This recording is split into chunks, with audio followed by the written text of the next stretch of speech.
Hello and welcome to the Metapod, the Pokemon TCG podcast that revolves around the evolving, this will be a little bit of a preview into one of our topics today, but what I consider to be a de-evolving of the meta. Sean, how was your Thanksgiving weekend? It was lovely. I just hung with friends here in the tri-state area, New York, for those of you who don't know what that means.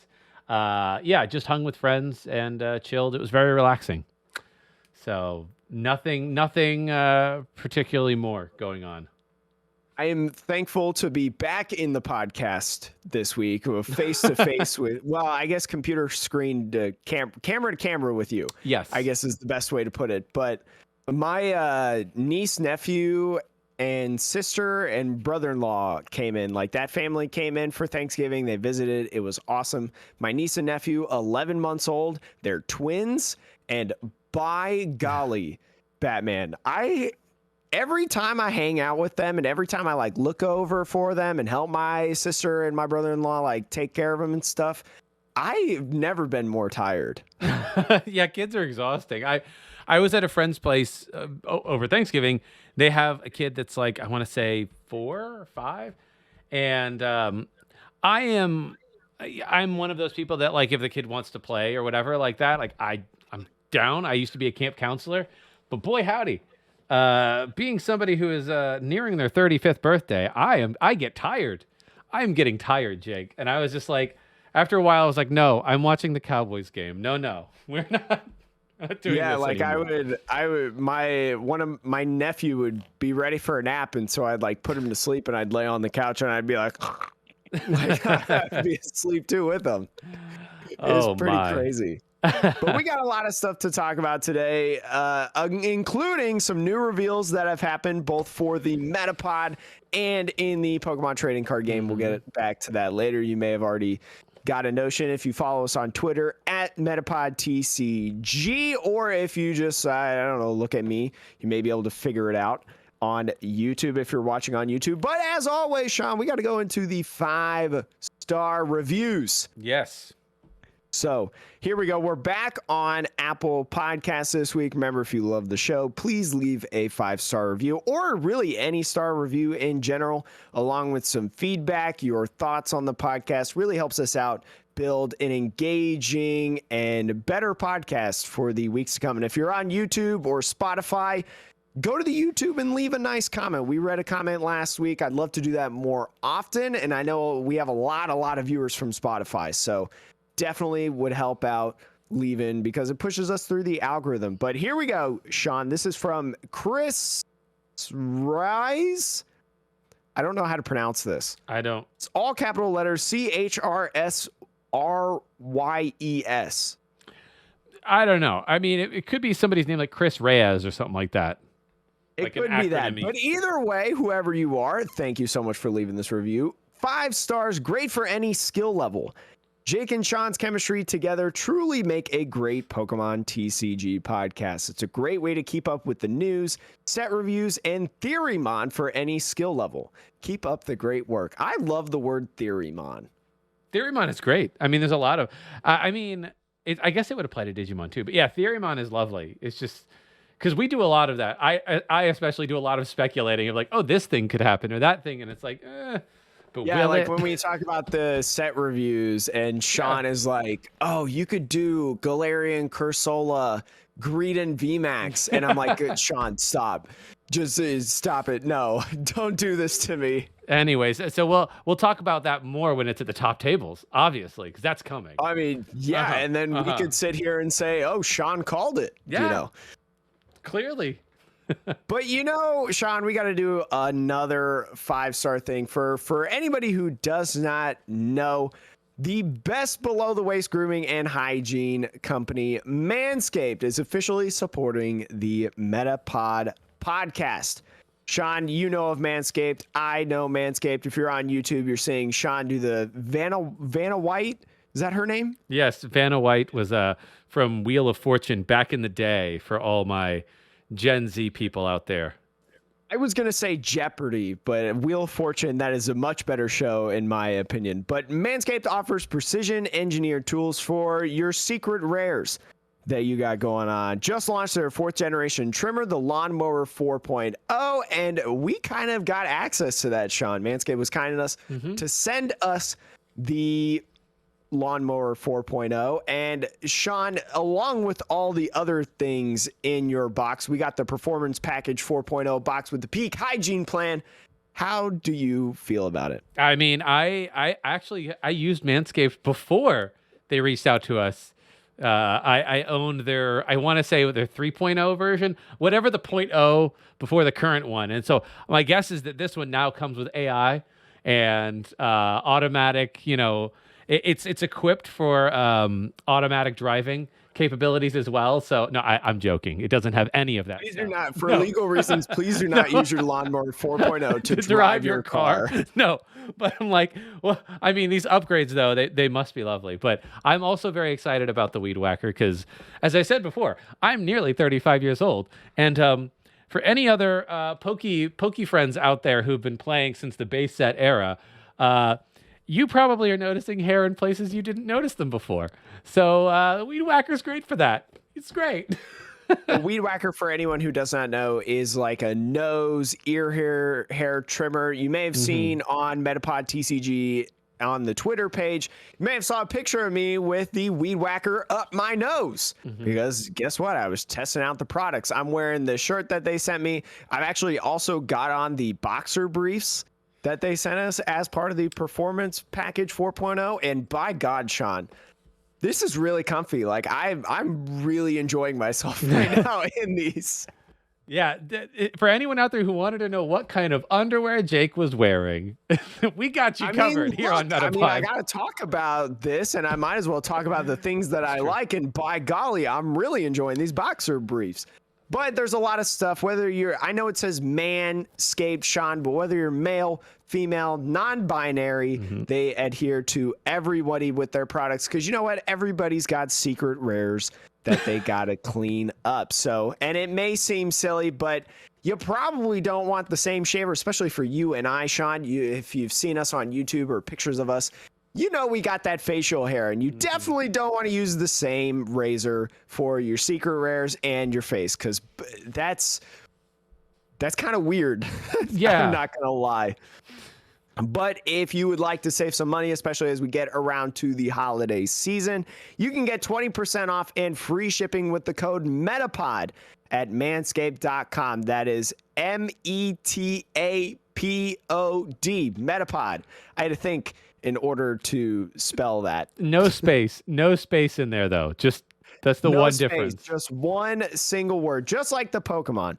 But that's 20% off with free shipping at manscaped.com. Use code Metapod. Unlock your confidence and always use the right tool for the job with Manscaped. Thank you again to Manscaped for sending us stuff, providing us with this opportunity, especially if you're a Pokemon TCG listener of the different podcasts. You've probably heard of this company before, and in my honest opinion, this is a cool company. My family members also use it. My brother uses it. He's loved it for a while. It's one of the reasons I wanted to jump into this, and Sean doing it as well. So, Sean, we know what we're talking about when it comes to staying healthy, but we also know a little bit when it comes to the Pokemon trading card game standard meta.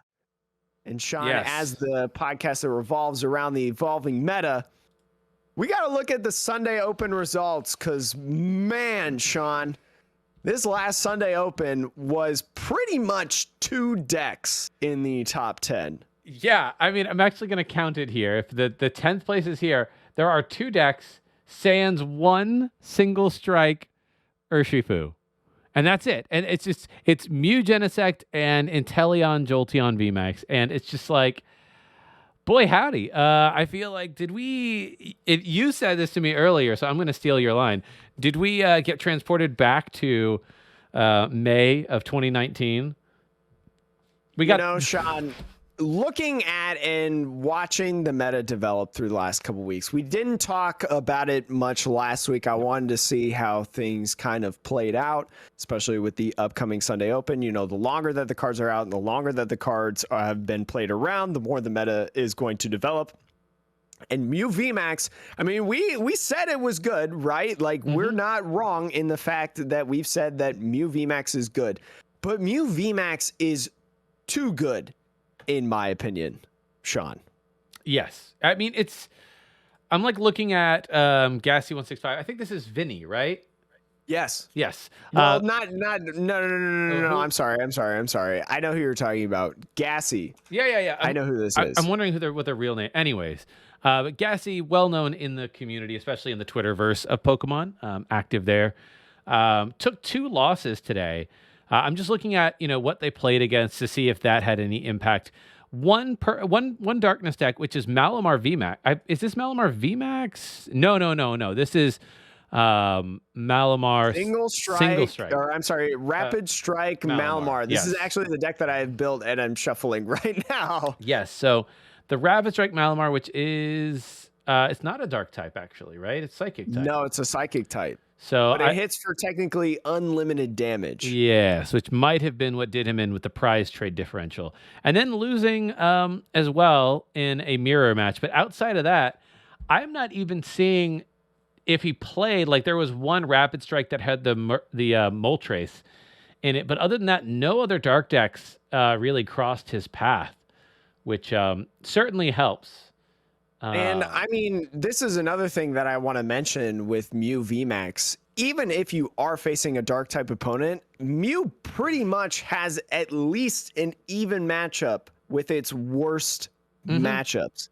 And if it's not even, it's like 45, 55, 40, 60. So there's still a high chance, even for your worst matchup, nothing is an auto loss. Yeah. Essentially. And that is huge for a deck that can go 1,000,000 miles an hour, Sean. Yeah, for all the Genesect V's draw power, it's interesting the smattering of stadiums that he's chosen here, which I guess if you're playing Cram-O-Matic, I'm just going to double check to make sure. Yeah, search your deck for a card. If you're playing the Cram-O-Matic here and you need a specific stadium, you can just go get it, right? If you flip heads. So, and don't forget about the Rotom phones as well. Yes. Rotom phone, put your stadium that you want on the top if that's something that you want to grab, and then Genesect, boom, you get the card right there. Would you say that's one of the bigger developments in Mew since the first week that we chatted about it was Rotom phone? Like I don't remember Rotom phone being in the initial equation. Cram-O-Matic, Battle VIP.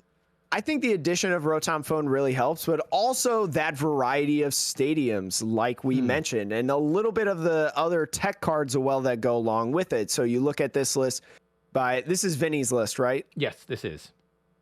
So Vinny's list has the Vitality Band. The Vitality Band is great to be able to do 220 damage or even like 80 damage or things like that. And to help out with Power Tablet math as well, to be able to OHKO VMAXs. And then also you're looking at Fan of Waves, especially in that mirror match when you're using Eliza Sparkle, right? Both sides.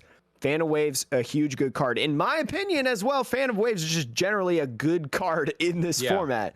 I mean, look at all the top decks. Mew, Genesect, in my opinion, is BDIF. Second place, which we'll talk a lot about later, is Jolteon. Jolteon plays a lot of those special energies. Then you've got like Single Strike, Urshifu, Umbreon, VMax, boom. They have the Single Strike energies. Single Strike energies, and you have all of these decks playing special energies. So Fan of Waves, really good card in my opinion. And I mean, the deck just draws so much, and you get those VIP passes as well. And the VIP pass really synergizes with Cram-O-Matics as well after your first turn of the game. It's just like the deck is so fast and the deck hits so hard. Like it's coming back to the whole thing of like, if you lose the coin flip, you just lose the game. I mean, I hate that is the situation because there was so much hope, going into this that like, oh, there's a variety of decks. But I do remember somebody on Twitter also saying like, it does feel like the winning the coin flip has become pretty challenging to overcome. Like if you lose the coin flip and you're maybe evenly matched and say you each draw relatively the same, like nobody's outdrawing the other, then like, whoever wins the coin flip is just going to win probably. I mean, think about how, turn one attach Mew V, maybe you Genesect once or twice, right? And then all of a sudden you're playing a VMax deck. You put down your V, attach whatever to it, all that jazz. And then their turn 2, they just go attach, boss, KO your V. And now you're back at like square one. Yeah. And you're just infinitely behind in the game. Yeah, and I guess the There's problem just too much riding on that. And the problem is it's like the turn attachment problem, which is sure, like, you could say, oh, I'll put 2 MUVs down, but you need to put the MUV down and attach an energy. And if they boss up the one that you attached, your only attachment for the turn on, it almost starts to feel like you have to use maybe Eliza Sparkle turn 1 going second in order to sort of hedge your bets in the mirror match, or hedge your bets in any sort of where you're like, okay, I have energy on 2 of them here, and that way you can pick the one you want to kill, but I'm gonna get it back. I'm gonna be able to get into a VMax hopefully on my next turn. But that's like crazy. That's. And you have so many switches as well. Like you're playing 3 switches, at least in Vinny's list as well. Like you could put a Genesect or a Latias up in front. You've got Stormy Mountain, easily get a Latias. Just throw it right in front there if you know you're probably not going to use Dyna Barrier in a matchup, because although Dyna Barrier is nice, it's not like a surefire way of winning matchups, I would say. Yes. It's, I don't know. I mean, obviously this is a good deck. So now that hopefully do you think prices have come down on the Mew package?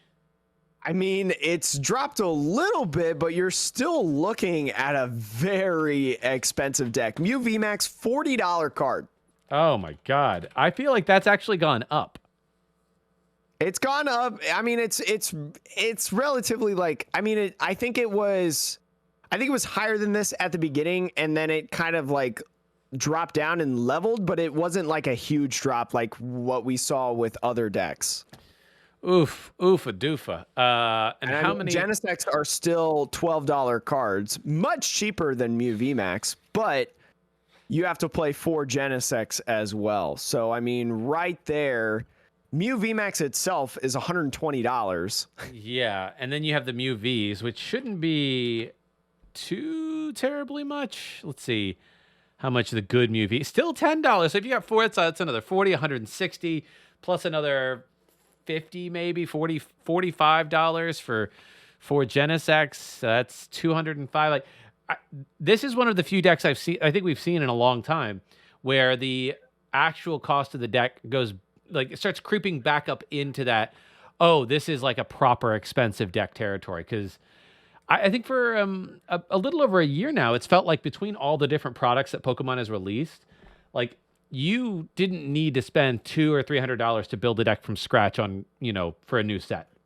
Yeah, I mean, especially with Urshifu, V and VMax, like those cards are cheap now. Like those are so nice. And I mean, Urshifu Rapid Strike is a little bit, it's like kind of on the decline, but it's kind of also on the upcline. It's a little bit hard to explain. But I mean, I really think that Mew VMax is just too good right now. It's so good, like right out of the gate. Yeah. Like this is easily BDIF. Oh yeah. I mean, just going back to the details here, the standings. Obviously, like you have 4 in the top 10 of Mew, 4, actually 5 in the top 10 of Jolteon. So, but I mean, obviously top 2 were Mew. And then in terms of metagame though, it's, I would say in a distinct lead at 13% share versus, the other decks, which are maxing out at like 7 to 8%. I mean, Jolteon also having a 66% win percentage, like that's pretty sweet. I mean, half of the decks that played Jolteon are inside the top 10. And I mean, like Jolteon's so good right now as well, but I don't think Jolteon is like a win. It's not as dominant as Mew VMax. I mean, it's pretty good, like being able to bench snipe all of the Houndours, being able to bench snipe all of the little Sobbles as well, and then consistently do damage to whatever is in the active. Is just this deck plays 1 Shauna? I guess so. Okay, this is something interesting to me. Shauna, there's a one of Shauna in this Jolteon deck. Whose deck was this, Sean? This was the third place deck profile from Joshua Lapointe. Kudos to that. Kudos to Joshua for top threeing the Sunday Open with Shauna. That to me is baffling. But I mean, like, we saw Cynthia be good for such a long time, Sean. Shuffle, draw 6. I mean, yes, this is one card less, but theoretically, when you have like the Shady Dealings engine, you know, you have kind of a lot of outs with Evolution Incense, Level Balls, Scoop Up Nets, even to Scoop Up Net one Shady Dealings to Shady Dealings another, to be able to find like outs to things that you don't draw. So I guess Shauna is not like the worst thing in the world. No, I think that you're spot on with the fact that like Cynthia was played in so many formats because you didn't want to have to discard everything, and you didn't want to have to send it whatever's in your hand to the bottom, which is what Marnie does. So if you know you just want to draw, like shuffle and draw another 5. I know that people have also been experimenting with playing Judge because Judge got reprinted. So like both opponents shuffle, draw 4. Obviously Marnie is better for you in terms of seeing the most amount of cards, but Judge allows you the possibility of seeing the card you just shuffled in, which like it's a toss-up. So I think between Judge, Shauna, and Marnie, I think the spot for your alternate supporter to research now, especially with these Inteleon engines, has started to shift, right? It's not an auto research Marnie. Like now people are like, well, actually with Inteleon, if I have enough outs between like Level Balls for Drizzles, Evo Incense for Inteleons, you know, if there's enough outs in a deck, you're kind of like, yeah, I'm fine just shuffling up and drawing 5. I don't need to discard 2 Jolteon VMaxes, for instance, because that can happen. You can open your... Yeah. I think the problem, though, with Judge right now, at least, and why we're not seeing a lot more Judge and why we're starting to see Shauna instead, is because Judge, I feel like, is a late game card. So where, like, you probably want to play Judge when you've solidified your board state instead, like, because you're going to 4, which, I mean, we saw Let Loose Marshadow, Sean, way back in the day before it was rotated and banned. Smited out of existence. You know, that was like played on turn 1, and you just like your opponent just says, well, I guess I don't get to play cards, and then you proceed to donk them. But like Judge is a little bit different with the first turn supporter rule going away, and then also I think the game is just too fast for Judge, in my opinion. It might be. I think the game is too fast. I think Judge is more of a late game card without the first turn supporter rule that you do once you solidified a board state, and maybe, you know, like you snipe over Drizzles and Sobbles and things like that, or bench sitters, Houndours, whatever, even like Genesect or whatever. Well, if you're in the Mew Genesect matchup. I mean, I guess, Jake, to the point then, if Judge is maybe not fast enough because it's not as advantageous to you as it needs to be, and it's not as disadvantageous to your opponent relative to that, right? Then why... It just seems to me that Shauna is also... It's a one of, so like I don't want to over you know, analyze. I mean, because like ideally at Shauna, you want to be able to play it at any time. Yeah. Right. I think that's the basis of Shauna. You just want a way to preserve resources, maybe not marning them into the bottom of the deck, like you said, but a way to preserve something and not just researching like all 3 of your elemental badges and 2 energies and Inteleon quick shooting, right? Like for instance, with the Jolteon deck. So like that gives you that possibility, and 5 is just better than 4. Yeah. I mean, Jake, what are your thoughts on... So like Jolteon is obviously playing... I haven't played Jolteon. I don't know if you've played it or have seen a lot of gameplay of it. So this is, I think, one deck we have never really talked about much on the pod before. This Jolteon also plays 2 Cheryls, which we know that Cheryl can be super strong because heals all damage from all evolutions, discard all energy. Okay, yeah. So the Elemental Badge, I'm pulling it up for those of you who are listening. I'm pulling it up for the YouTube viewers. The Elemental Badge allows you... The Pokemon V this card is attached to has Vaporeon, Jolteon, or Flareon. Its attack costs 1 colorless less. So you could effectively have the Elemental Badge on and Jolteon for a single energy uses attack. So I guess that's what makes this deck particularly strong, is that you have access to Cheryl. And maybe that's... Well, yeah, I mean, like, because Urshifu, like I said earlier, is kind of like on the decline. You know, Mew VMax dominating, Mew VMax hits for weakness. So you're not seeing a ton more fighting decks. And a lot of people are focusing more in terms of Umbreon and Single Strike Urshifu. They're focusing more on the Umbreon side, but also with the Single Strike Urshifu, you need a lot of energies to power that thing up and to be able to hit, because people aren't playing the Single Strike scroll that allows you to do it for one energy. Just attack for one energy. So with Jolteon, again, like I'm saying, you know, I said, like, you got to snipe the Houndours, you got to snipe the Drizzows, things like that. So then they can't power up the Single Strike Urshifus anyways, even if they were in that matchup with you. And so, especially since Gale Thrust with Rapid Strike Urshifu is just one energy for 150 damage, that one-shots a Jolteon. And if that's on the decline, that pushes Jolteon on the come up. And again, like, if we're in a two-shotting format mainly, unless Mew VMAX gets like 8 power tablets and a Vitality Band played in a single turn, which definitely happens when you draw 100 million cards via Genesect, you can do that Cheryl play, like you mentioned. You know, Cheryl, if you've got the Elemental badge on, because nobody's playing Tool Jammer and not enough people are playing Tool Scrapper, that Elemental badge is just an easy way to Cheryl, attach energy, and boom, you have a fresh Jolteon still attacking. And I mean, it's just a good deck. I haven't played it too much myself because I just don't have the Jolteons. Yeah. But I mean, I watch PTCG streams a lot, so I'm seeing it a lot. The Jolteon V is nice and kind of easy to get because the Jolteon V did come out with that new promo, so it dropped the V price. And the V price, the regular V, I think, is also a promo. I think they're both promos, both Jolteon Vs.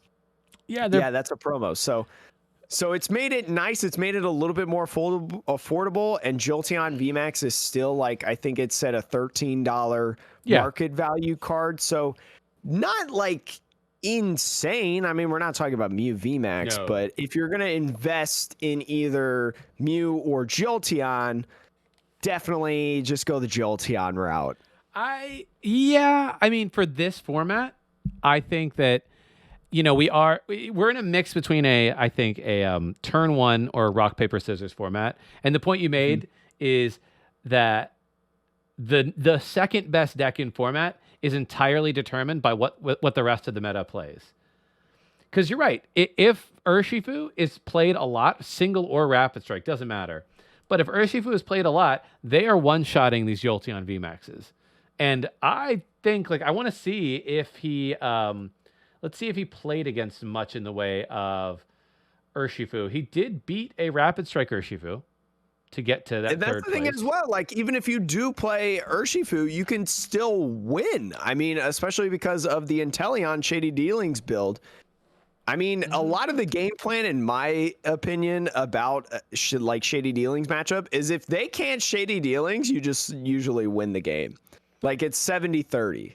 Yeah, that's fair. I mean, I am surprised that he was able to get past both the Urshifus that he played. Obviously, that, you know, he must be a talented player to do that. But I will say, like, that seems a little tough to me because of the weakness, you know, the aspect of weakness. But I mean, the Single Strike Urshifu, it needs 3 energy minimum to attack. And if 3 energies. That's true. And if you only need 1 energy to attack, potentially multiple turns in a row, so it's like, fine, you killed me. But if you're not knocking me out, I'm just going to Cheryl, and you're going to have to do it all over again. So, but yeah, I think that that's the thing. Like, Mew VMAX, the reason it's BDIF is because it can go toe-to-toe with any deck regardless of weakness, which is unique. It's a unique deck in that respect. There is no other top 1 or top 2 tier deck that is not as worried about weakness. And that's why, like, Gengar VMAX, Azul did win a tournament with Gengar VMAX. We talked about that last week. But Azul is Azul, a top level player, super smart player. Like, he's multiple time like regional champion, right? I can't play Gengar VMax and play at the same level as him. Yeah, that's fair. But like, Mew can beat it, but maybe on any given day, a dark deck can outpace Mew. But outside of that, I do think though that if there was a lot more Urshifus, I do think Jolteon would suffer the same way that because there's a bunch of Mew, Urshifu suffers. And Oh yeah. It is a little bit like you can invest in the Jolteons at a low cost right now and build the deck if you already have the Inteleon lineup. So I say low cost in quotes. If you have if you have all the Inteleon stuff, then yeah, the rest of the deck is relatively cheap. But yeah, otherwise, I will say that I do think that Mew VMAX for a long-term investment, I don't know if buying the cards now makes sense because we are seeing a lot more products coming out from Pokemon. Hopefully Mew VMAX prices begin to drop. $40 for each VMAX is, I want to say that might be the highest we've seen a like main tier card in almost 2 years. Aside from like a Charizard card, like Reshiram and Charizard, but I don't even know if the regular Reshiram and Charizard tag team GX was even that much. I think Mewtwo and Mew was like $27. Charizard and Reshiram tag team did flirt with $40 back right after NAIC. Because like when Kiawe was still legal, people were playing like towards that deck, the ability Zard, that's what it was called. Yeah, and even before that though, you had that Reshazard with Power Plant that you could play. Green Zard. Yeah, you could play Green Zard. You had Kiawe's, you had Volcanion, you had all that stuff. So, but yeah, reminiscing aside, outside of that, and maybe at one point, I want to say before they released the promo decks, ADP was up there because ADPs, each one was like 20 some odd bucks. And then you had the Zacians for 20 some odd bucks. So the core of that engine was also wildly expensive. But I don't know. Since they haven't announced a league battle deck for Mew VMAX yet, Jake, I would guess that I would not expect one to be coming within the next 4 months at least. Yeah, like I don't see us getting one before Brilliant Star comes out. No. Especially like before Brilliant Star / before they start doing regionals. We're not going to get, because there's a pipeline for these products. So I wouldn't be surprised if a Mew VMAX did come out a promo, because the one thing we have seen is they did Urshifu, they did ADP, and Urshifu are the main characters in battle styles, right? And Inteleon they did, which is one of the main characters from Sword and Shield base, and they do have a track record of like taking the core mons and turning them into league battle decks. So if you are like, I want to play Mew eventually, but it's not a deck you feel comfortable dropping the money on, and you're willing to wait 6 months, maybe in 6 months there'll be one. Reminder also that Eternatus was a face of a box, a collection box, and I think Dragapult was as well in Shining Fates. It did. Was it a box in Shining Fates? I know it has shiny cards in Shining Fates, but I can't remember if it was part of a box promo or not. Yeah, it had the Shinings were box promos. The VMAX and the V, but only one of them. Maybe it becomes a collection, like Mew VMAX becomes a collection box promo. I mean, they already have alternate art, so that's something different. But shinies, than, let's say, Eternatus or Dragapult. Well, Jake, actually, not to transition us into the next topic, unless you want to talk more about the meta real quick. No, I think I just think overall the meta is starting to flow really, really heavily into Mew or Jolteon. Like, if you want to be competitive, just play Mew or Jolteon. And I'm not a huge fan of that. No. So the transition I was going to make, Jake, my segue here was we might be getting, they announced even more character rares. And my thought is maybe the Mew is part of the character rares they still have yet to announce, Mew V and VMAX. But that would be weird because, like, does Mew have a trainer that you ever associate with it? Professor Oak. They've Oak? usually paired Okay. Mew with Professor Oak because in Pokemon Masters, another canon Pokemon game, a Ooh. game that I actually play on mobile. It's a gacha game for anyone who wants to try it. It's free to play and you can spend money in it. I have never and I never will, but it's fun. Anyways, they have a Mew pair with Professor Oak. And like Professor Oak's thing throughout like Origins and stuff was like trying to find Mew. Oh, okay. I mean, have the pairings on the current cards sort of mirrored what you see in Pokemon Masters and other things? I would say kind of, sorta. So like Yeah. Flapple and Milo, like that's a pair that I think I've seen before, but not necessarily in that game specifically. Like Claire and Kingdra, that's a pair that is very, very canon. Who else? N and Zekrom. Yeah. That's another pair that usually Very happens. canon. Usually it's interesting with N and Zekrom because like N is paired with like both Reshiram and Zekrom, but very frequently for normal stuff you'll see Zekrom, like Morty and Dusknoir. If you played, I think it's Heart Gold Soul Silver, because Morty is a Johto gym leader, so obviously Dusknoir didn't come until Gen 4. So is Gen 2. But like, yeah, all of these pairs generally make sense. Like they all make sense in my opinion. Well, I mean, yeah, I think that could be where we see it. And so, Jake, I will let you finish the transition into the next thing. Well, I will just say that VMax Climax, for anyone who wants to know, comes out on December 3rd in Japan. Of course, after we talked about a lot of the cards that were already announced, they went ahead and the following week literally unleashed like 12 of them. And let me tell you, Acerola VMax, I need the card. I need the Acerola VMax character rare art. It's the second to bottom row if you want to look at it at the very left. Oh, the It's my Mimikyu? new profile picture on Discord and Twitter. The little sleeping, comfy Acerola, and by God, Yeah. I need it. This is I mean, those of you who are again probably on Verbank or the Twitterverse, you probably saw the art for this card, but if you haven't, YouTube.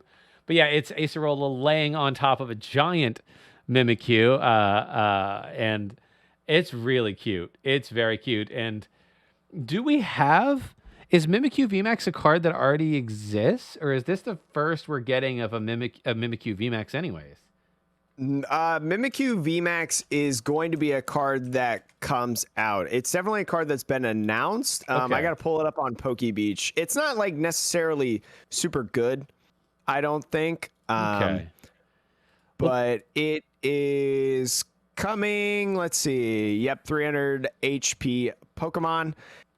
Colorless. Put 4 damage counters on your opponent's Pokemon in any way you like. If you played Acerola's Premonition in your hand during your turn, but 13 damage counters on instead, which is actually kind of a cool move, in my opinion. But the double colorless, that's coming back that you can play on V's, and it doesn't reduce the damage because it's damage counters. Exactly. That's the thing. But you also have to play Acerola's Premonition on it. But if you want to do Psychic, Max Shadow, 120 damage, discard a random card from your opponent's hand. I mean, I don't think it's good. It might not be a top tier deck, but 13 damage counters? Bruh. Tech this. I mean, 16 damage counters was like a godsend in Mew and Mewtwo. The fact that this says 13 for 1 energy, essentially, and you have to play a specific supporter. Whatever. Who cares? You'll have to evolve, Sean. We're not talking about the V. No, but still. All I'm saying, second turn of my game, if I've got like attachments, I would much rather go Mew VMAX, Eliza Sparkle attach instead of Mimikyu VMAX, Acerola's Premonition, the double colorless attach. Yeah, I'd much rather do Mew VMAX. Sure, from like a gameplay perspective, but like if you want to play a game where you get to look at something more interesting than your opponent all game. If you want to have fun, boom. That's all you got to do. Jake, I think we also another card that we talked about or we posted on our Twitter was this Crobat V. So Crobat V is now getting, again, its best art it's ever had. This is with, I believe the character's name is Silver, future rival in Johto, which does make sense in my personal opinion. I mean, I don't know what you could have gone like Koga or Janine even, but I like Silver on this. It's very spooky because Crobat is kind of a spooky Pokemon. But Crobat V's 800th card that is going to be printed that you can try out. It's going to bring the prices down even more of the regular Crobat V. And I mean, gotta love it. One of the most playable cards in the format, one of the best supporter Pokemon in the format. And I mean, boom.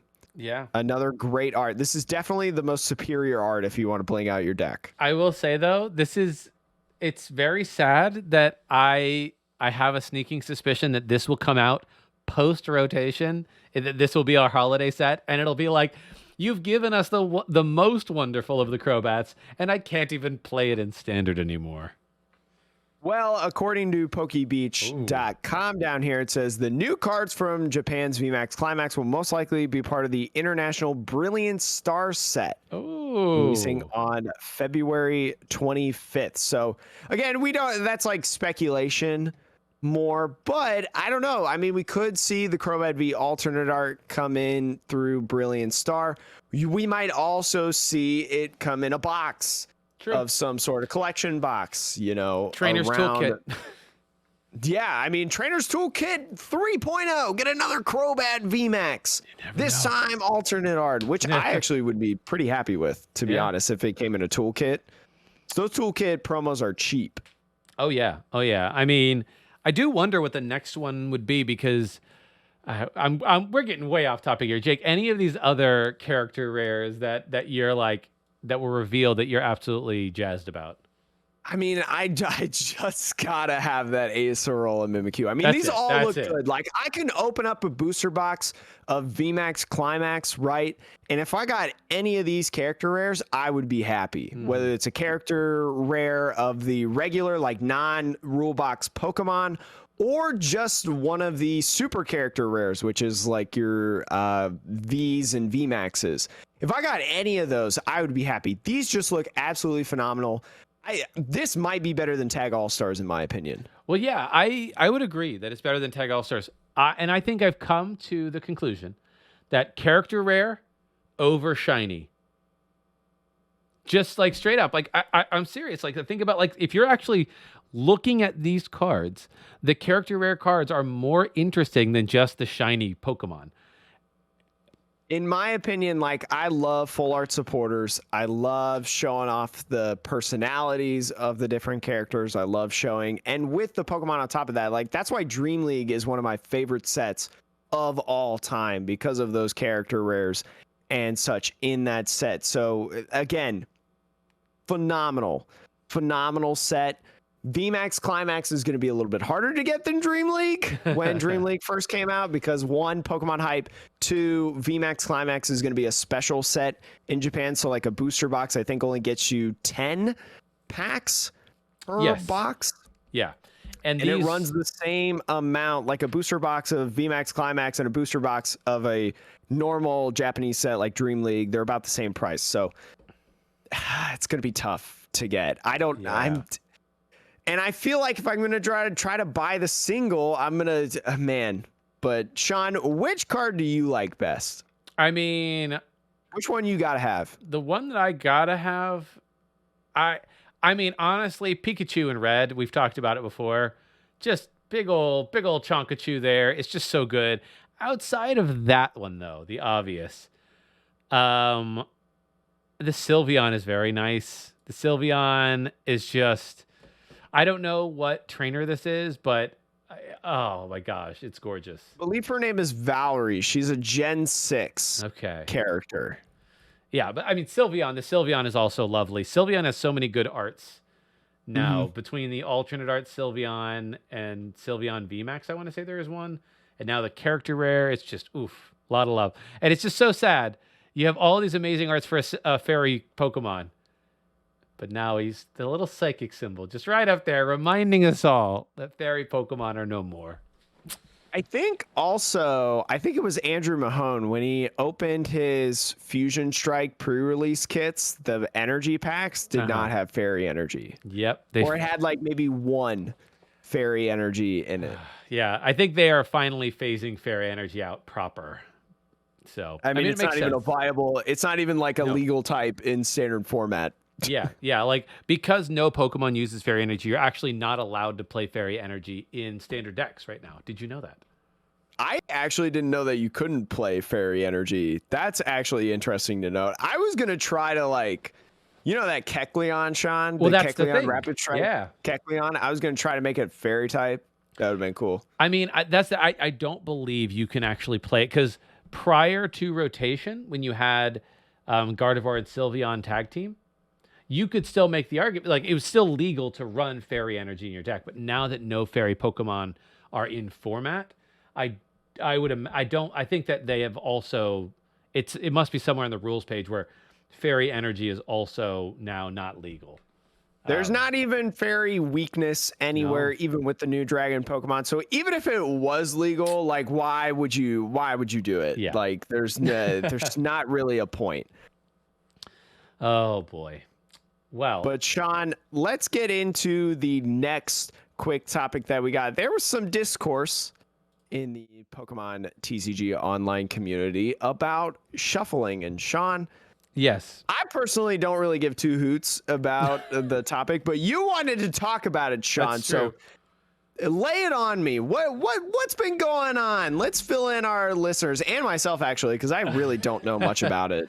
Well, I will say, I don't know how much of the discourse on Twitter was trolling / memeing and how much was serious. Definitely memeing. Yes, I think the majority of people were mostly leaning into the joke, but there were some people who had some strong opinions, and the discussion was around what kind of shuffling you should do, whether it is mash shuffling. So for those of you watching, mash is really that overhand. Like when you see Jake or I on, Jake especially on the YouTube, just shuffling his deck. We both are mash shufflers, where you sort of accordion style. Waterfall. I like to think of it as an accordion. You like open the deck up and you just let cards fall between one another. The other is riffle shuffling, which is the thing that Jake is doing right now, where like casino style, where you're just like bending them, and granted, you don't have to bend them that much technically. There are ways, but like, and then obviously there's pile shuffling, but we won't even get into that. But the argument was like, some people were saying technically riffle shuffling is more randomized than mash shuffling, to which I would say, once again, there are enough videos on YouTube of scientists saying mash shuffling 7 times is perfect randomization. Anything more than that is just how you feel. That's a feeling thing. And it is no different than riffle shuffling. The only reason it would be less or more randomized is the skill of the shuffler, right? If you are riffle shuffling and you are very good at that, right? And you can like properly, stack cards at a high rate, then yes, you'll get a lot of shuffle. But if you're like me and you're a bad riffle shuffler, it's not going to be like, really that change. You're not going to change it to the degree that you probably want to. And it's the same with mash shuffling. There are some people who do mash shuffling and they do this and they just kind of let like half the deck fall to the side and they just go like that. And yeah, that's not going to shuffle your cards. You need to be precise whatever way you do it. So yeah, I mean, I will give most of my credit in shuffling. I don't think I'm like the most skilled shuffler out there or anything, but when the pandemic hit, I got 60 bulk cards, like 60 energies, even if you want to. I put them in sleeves that I wasn't going to use anymore for competition, whether they got like super, super dirty to the point of like it was too much energy to clean them, or like, they start like folding per se. So you probably wouldn't want to use them in a competition. I just shuffled at my desk with that. And I've gotten really, really good at shuffling, whether that's riffle shuffling or mash, waterfall, whatever you want to call it, shuffling. I've just gotten much better and more efficient and more quicker. And now, like all the time, I just shuffle. Like throughout the podcast, I'm shuffling. Throughout anything that's not like an official interview, I'm shuffling a deck of cards at my desk. And so again, like just keep practicing, shuffle how you want. I will say though, I did see some discourse about like shuffling other people's decks. Yes. I would say as a general rule, don't riffle shuffle your opponent's deck, especially because riffle shuffling kind of accelerates the damage that you do with the cards. Sean was you may have heard Sean groan when I first showed the riffle shuffling, because you are like bending your cards. Shuffling in general damages your deck. Sure. Let's just put that out there. But just out of respect to my opponent, again, we know through like the YouTube videos, the science, that doing the mash waterfall shuffle 7 times is perfect randomization. And if you're good at it, you're not doing just like a clunk of moving one side to the other side. You're actually shuffling. Yeah. And a lot of people will also tell you, hey, please don't riffle shuffle my deck. If somebody says, please don't riffle shuffle my deck, respect that. Yeah. I mean, if you're really worried about someone stacking, mash 7 times, cut. I mean, like, can we start to normalize not touching or shuffling other people's decks at all? I mean, let's be honest, Sean. There's a new variant. If anybody had not seen, there's a new variant of COVID out in other countries, and I assume that it's.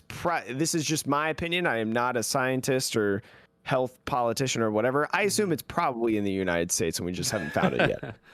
I mean, like knowing Americans. Yes, and my thought is like, if lots of things can be learned from this pandemic in a variety of different aspects of life. But one of them for card games is, hey, you don't need to touch my deck. Like, to be honest, like if I want somebody to shuffle or cut or whatever, I'll just tell them, hey, can you shuffle some more? Or, hey, cut your deck in half. Or, hey, cut your deck into thirds and I'll pick which pile goes on top. Like, it's what people do in online tournaments. And yeah, especially the Digimon webcam events that you've been doing on your stream and stuff. Like, I mean, you're not face to face with them. And so it's kind of trust. So you tell them, and we've seen even in the Japanese regionals, if you've seen it, they're face to face, but they got the glass in between and they just kind of point. Yeah. And they say like, yeah, put it in thirds or like 5 from the top or whatever, all that jazz. Yeah. I think that, to me, that is what it should just become the norm. And if you don't want your, opponent to cut, if you don't need, you just like tap, you just say the word tap. Just because I will say I've started to get, even at Digimon tournaments, kind of like, I will let somebody cut my deck because I'm like, I don't want to be rude. But like, there's a point of me that's just like, you could just tell me to cut my deck. And if you're worried that I'm cutting it to a very specific point, say, cut your deck and 3 cards, 5 cards, some weird number that they're not going to stack based on that. I don't know. Yeah, I mean, I think it's just like a lot of other things that happen. I think it's just blown out of proportion, and we should just move on with our life to more important things like trying to stay safe. And you know what? Even keeping personal hygiene, Sean. And you know a great way to do that? You can use Manscaped, code Metapod, 20% off your order at manscaped.com. Anyways, Sean, anything else you want to talk about real quick before we head off for the day? No, Sean's done. Sean's like, I'm out of here with this goofball constantly talking about the most random things. Anyways, thank you so much for listening to the Metapod Podcast, Pokemon podcast that revolves around the evolving meta, even when it's de-evolving. Have a great rest of the day.